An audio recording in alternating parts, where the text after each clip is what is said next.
What are three things most people don't realize about Frankenstein? That the monster is not named Frankenstein. In fact, it's never named in the book, I believe. You can fact check that. And that people put a lot of weight into the monster itself with the story, you know, when it's really about Victor Frankenstein, thus the name, you know? So it's like, I think that's another mistaken thing. And, you know, a cliche one that I think you can look up is just like, you know, it's across the board, but "it's alive" doesn't appear in the book at all, I believe. So yeah, so whenever you see that, I believe that's from the, is it Wales? Is that the director of that Frankenstein? Like the Universal movie. I believe the director's last name is that. You know, cut it out if I'm wrong, but I believe it comes from that movie. Why did Frankenstein horrify you when you first read it? It was really the anxiety of that this man was so powerless to what was happening around him. And like that gave me a lot of anxiety while I was reading it, because so much death was happening around him due to his creation, and he was powerless because, you know, the monster was so strong, and like he just had a mind of his own and was just gonna do his own thing, you know? So that was like, that mechanic of it really struck me as I was reading it, and just the dramatics of it and the tragedy of the aftermath of what the monster was leaving. Like, he does some dark stuff in there. Do you think the creature is inherently evil, or it comes from its experiences with people and it's turned it that way? I think it's the outside. You know, I think the creature's like experiences with society and systems and things of that nature really alter how he moves, you know, in this world. So, yeah. In what ways does loneliness manifest for Victor Frankenstein? In the novel and in the film? Yeah.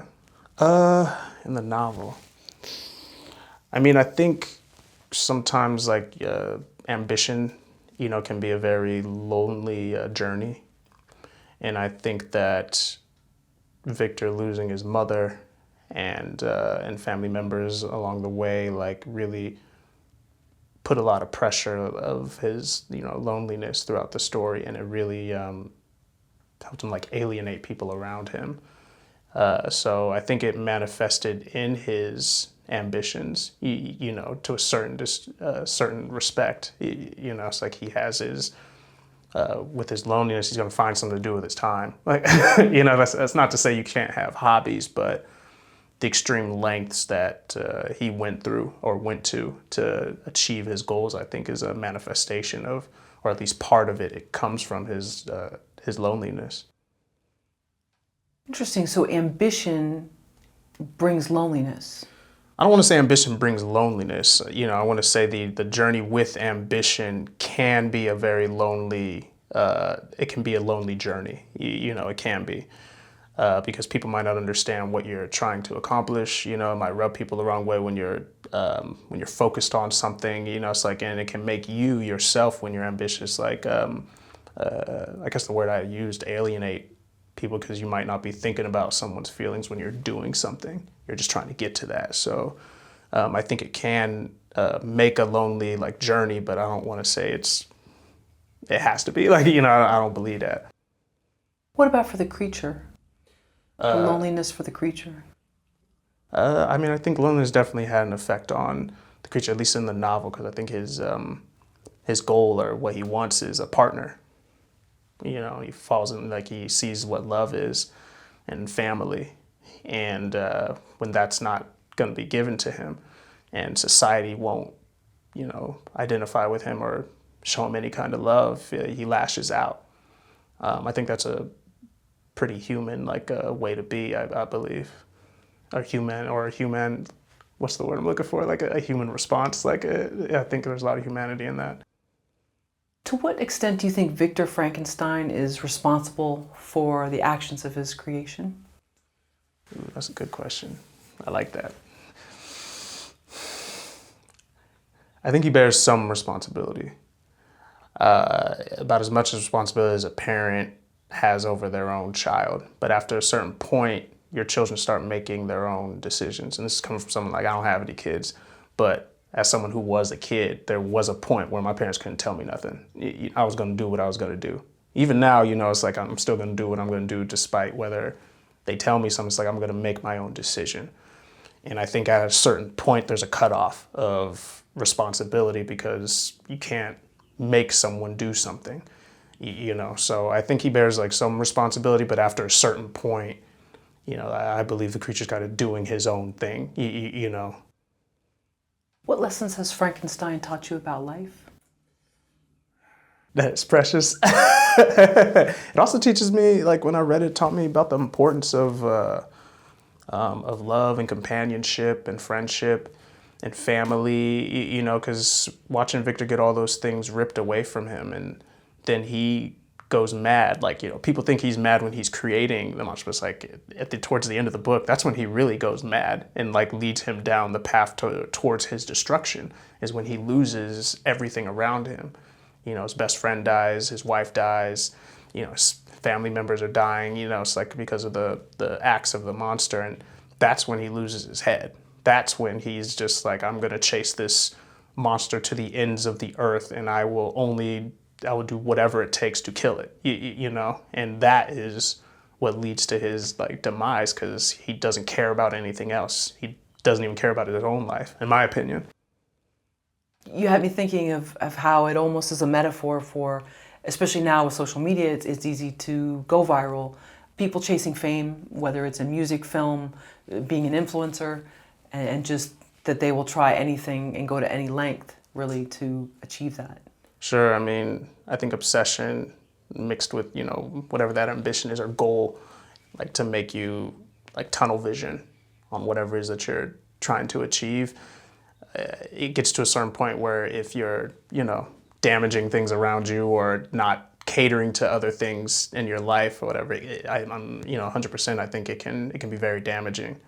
But, it's okay to have goals and to want to achieve them, so I can be ambitious. I think that's fine. But once you start, any extreme, too much of anything, I think can get a little bit wild. What is it about Frankenstein that you just can't let go?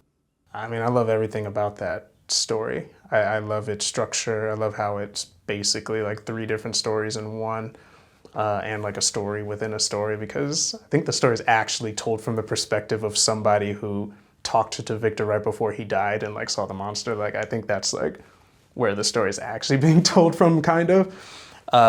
And I love the themes of it. I think the themes of it are very potent and still resonate today.